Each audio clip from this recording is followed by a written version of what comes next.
इस वीडियो में आपको मैं बताऊंगा फ्रेंड्स कि कैसे आप चेक भर सकते हैं सही तरीके से। तो इस वीडियो में हम सीखेंगे कि कैसे आप चेक भरते वक्त गलतियों से बच सकते हैं और सही तरीके से चेक भर सकते हैं, ताकि आप जिसको भी पैसे दे रहे हैं वो अच्छे से निकाल पाए, या फिर आपको खुद पैसे निकालने हैं तो आपको कैसे चेक भरना है वो इस वीडियो में आपको मैं बताने जा रहा हूँ।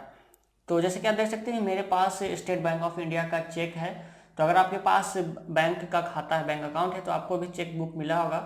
तो इसको भरने की सही तरीके हम इस वीडियो में देख लेते हैं। सबसे पहले देखते हैं, हमको भरना होता है डेट। तो ऊपर में देखिए इस साइड पे, यहाँ पे ऊपर में देख सकते हैं यहाँ पे बॉक्स बना हुआ है डेट्स का। तो यहाँ पे आपको डेट भरना है जिस दिन आप ये चेक फिल कर रहे हो। तो फॉर एग्जांपल मान लीजिए आज का डेट है 16 अप्रैल 2019, तो आप यहाँ पे लिखेंगे 1604 अप्रैल के लिए, उसके बाद 2019।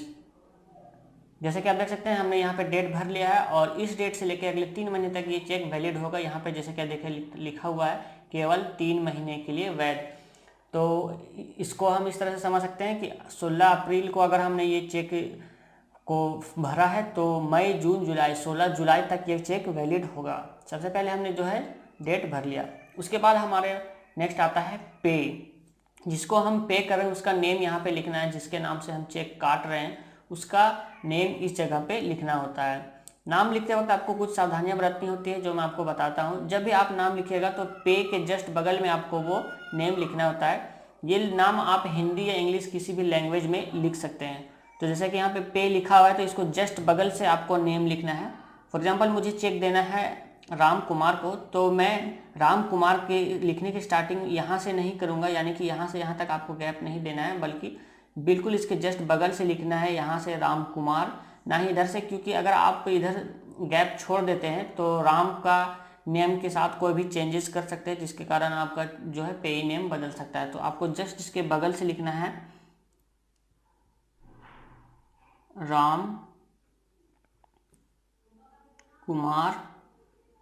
तो जैसा कि आपने देखा कि यहाँ पे मैंने जस्ट पे के बगल से लिखा है राम कुमार, इसके बीच का गैप नहीं है, लेकिन फर्स्ट नेम और लास्ट नेम के बीच में गैप है। क्योंकि हमको पता चलना चाहिए कि फर्स्ट नेम क्या है और लास्ट नेम क्या है। तो हमने फर्स्ट और लास्ट नेम के बीच गैप दिया है, लेकिन पे के जस्ट बगल से हमने नाम लिखा है। अगर इसी चीज़ को हम यहाँ से लिखना स्टार्टिंग करते तो हो सकता है इधर कोई चेंजेस, नाम के आगे कुछ लिख सकता था तो नाम में चेंजेस हो सकते थे। तो यहाँ पे हमने इसलिए इसके करीब लिखा जाता है। तो ये सारी जगह बच जाने से ये हो सकता है कि इसमें भी कोई नाम अपना ऐड कर सकता है। फॉर एग्जाम्पल राम कुमार वर्मा या राम कुमार शर्मा ऐड कर सकता है, जिससे नाम में चेंजेस हो सकते हैं। अगर किसी व्यक्ति के बैंक अकाउंट में नाम सिर्फ राम कुमार है और अगर कोई वो यहाँ पे राम कुमार शर्मा लिख देता है, अगर हम गैप छोड़ देते हैं तो वो नाम चेंज हो जाएगा। इसलिए इसके लिए हम क्या करते हैं कि नाम खत्म होने के बाद जितनी भी जगह बच जाती है उसमें हम एक स्ट्रेट लाइन खींच देते हैं। तो यहाँ से हम सीधा एक स्ट्रेट लाइन खींच देते हैं, जिससे यहाँ पे कोई भी ओवरराइट नहीं कर पाएगा। तो इस तरीके से ये हमारा नाम कंप्लीट हो जाएगा। अगर हम ये काम नहीं करते तो हो सकता है कि यहाँ पे जो जगह बचा है वो वहाँ पे कोई और कुछ ऐड कर दे, तो यहाँ से नाम चेंजेस होने की प्रोबेबिलिटी रहती है। इसलिए हम ये लंबी लाइन खींच देते हैं। नेम के बाद अब हमारा आता है अमाउंट, रुपए। हम कितने रुपए का चेक दे रहे हैं, तो रुपए का हमको यहाँ पे लिखना है शब्दों में, वर्ड्स में। तो वो भी आप हिंदी इंग्लिश किसी भी अक्षर किसी भी लैंग्वेज में लिख सकते हैं। इसका भी लिखने का तरीका यह है कि इसको आपको जस्ट बगल से लिखना है। तो फॉर एग्जाम्पल यहाँ पे रुपए लिखा है, रुपीज़ लिखा हुआ है, तो यहाँ पे आपको रुपीज़ के बाद में जो आप लिखना शुरू करिएगा तो आपको गैप ज़्यादा नहीं देना है, इधर से नहीं इधर से नहीं, जस्ट इसके बगल से लिखना है। फॉर एग्जाम्पल मुझे देने हैं 4000 रुपये, तो मैं यहाँ पे लिखूँगा 4000 रुपये।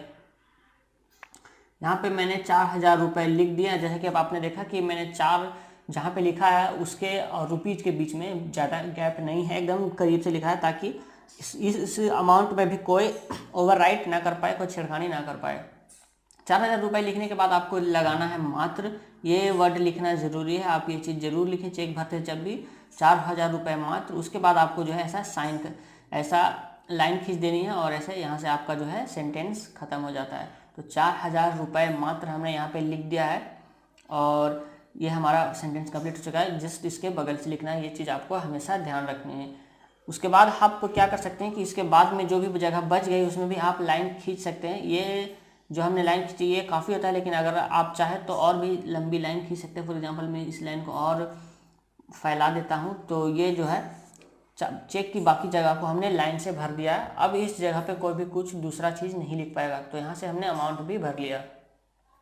नेक्स्ट में अब हमारी बात आती है अमाउंट की हमको लिखना होता है नंबर्स में। तो यहाँ पे हमको नंबर्स में लिखना होता है, यानी कि अंकों में।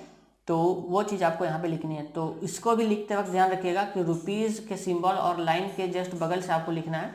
यहाँ पर अगर आप देते हैं 4000 लिख देते हैं और इसके आगे अगर कोई 2 या 5 ऐसा कुछ लगा देता है तो वो 52,000 या 24,000 ऐसा हो जाएगा। तो जस्ट इस लाइन के बगल से आपको लिखना है 4 और उसके बाद 000। तो यहाँ पे देख सकते हैं कि जस्ट इसके लाइन के बगल से मैंने लिखा है और उसके बाद यहाँ पे कोई कुछ ओवरराइट नहीं कर सकता, कोई कुछ नहीं लिख सकता। यही सेम चीज़ अगर आप यहाँ से लिखना शुरू करते तो यहाँ पे कोई दूसरा अमाउंट भर देता जिससे अमाउंट बड़ा हो जाता है या छोटा हो जाता है। तो जस्ट इसके बगल से लिखना है 4000। उसके बाद फिर से आपको यहाँ पे लाइन खींच देनी है ऐसी। तो ये जो है हमारा लाइन खींचा चुका है और यहाँ से हमारा जो अमाउंट भरा जा चुका है। तो यहाँ पे हमने लाइन खींचा और ये ऐसा खींच दिया है। तो इस तरीके से जो है आपका अंकों का जो है नंबर्स में जो हम लिखते हैं अमाउंट वो भी यहाँ पे फिल हो चुका है। तो आप बिल्कुल इसी तरीके से आपको चेक भरना है जिससे आपकी चेक को पास होने में कोई प्रॉब्लम नहीं होगी। तो यहाँ पे हमने लगभग सारी चीज़ें भर दी हैं। हमने डेट दे दिया, नेम, अमाउंट जो था हमने भर दिया। उसके बाद आपको करना है अपना साइन। तो यहाँ पे आपका नाम लिखा होगा, प्लीज़ साइन अबव में आपको ऊपर नाम लिखा होगा और उस नाम के ऊपर में आपको अपना सिग्नेचर करना है, साइन करना है। तो मैं यहाँ पे अपना साइन फॉर एग्जांपल कर देता हूँ। तो ये हमने यहाँ पे साइन कर दिया। तो आप भी अपने चेक में इस तरीके से साइन कर दें।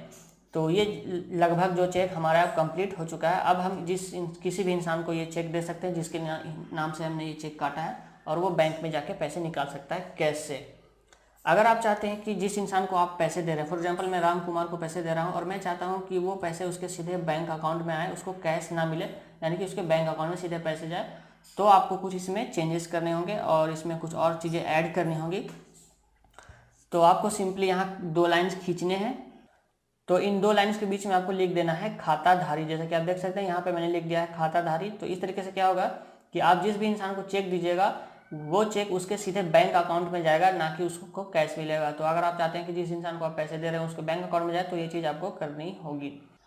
अगर आप चाहते हैं कि आपका जो चेक है आप अपने चेक से खुद पैसे निकालें अपने बैंक अकाउंट में जाके, तो उस समय क्या करना है कि आपको सारी चीज़ें सेम रखनी है। डेट, अमाउंट और साइन सारी चीज़ें सेम रखनी है। बस आपको क्या करना है, यहाँ पे में खुद के यहाँ पे जो नाम लिखते हैं वहाँ पे आपको लिखना है स्वयं। तो पे के जस्ट बगल में आपको लिखना है स्वयं और फिर लाइन खींच देनी है और उसके बाद बाकी सारी चीज़ें सेम रहेंगी। और तब जब आप अपने बैंक में जाइएगा और ये चेक जमा करिएगा तो आपको पैसे मिल जाएंगे। तो इस तरीके से जो है आप खुद के चेक से खुद से पैसे निकाल सकते हैं। और अगर आप चाहते हैं कि आप चेक भर रहे थे और आपसे कुछ गलती हो गई और आप चाहते हैं कि आप इस चेक को कैंसिल कर दें, यानी कि इस चेक को कैंसिल कर दें और आप ताकि इस चेक को कोई दूसरा यूज ना कर पाए, मिस यूज ना कर पाए, क्योंकि आपने अमाउंट और सारी चीज़ें भर दी और अपना साइन भी कर दिया। चेक कैंसिल करने के लिए सिंपली आपको क्या करना है कि यहाँ से ऐसे लंबी लाइन खींचनी है 2 और यहाँ पे लिख देना है कैंसल्ड। तो ये जो अब आपका चेक है वो कैंसल्ड हो चुका है। जस्ट आपने यहाँ पे लिख दिया तो इस तरीके से आपका चेक कैंसिल हो जाता है और आपका काम भी पूरा हो जाता है। तो यहाँ से हमने सीखा कि कैसे आप चेक भर सकते हैं, चेक में कैसे दूसरे को पेमेंट कर सकते हैं, दूसरे के बैंक अकाउंट में पेमेंट कर सकते हैं, चेक को कैसे आप जो है आप खुद को पेमेंट कर सकते हैं, खुद पैसा निकाल सकते हैं अपने चेक से, और चेक को कैंसिल कैसे किया जाता है। उम्मीद करता हूँ ये वीडियो देख के आप सीख गए होंगे कि चेक कैसे भरा जाता है और आप समझ गए होंगे। अगर ये वीडियो आपके लिए हेल्पफुल रही है, काम के रही है, तो इसे लाइक कर दीजिए, शेयर कर दीजिए अपने दोस्तों के साथ फेसबुक व्हाट्सएप ग्रुप में। और ऐसे वीडियो में लाते रहता हूँ तो मेरे चैनल को आप सब्सक्राइब कर सकते हैं। फिलहाल के लिए फ्रेंड्स, मिलता हूँ अगली वीडियो में, तब तक के लिए बाय।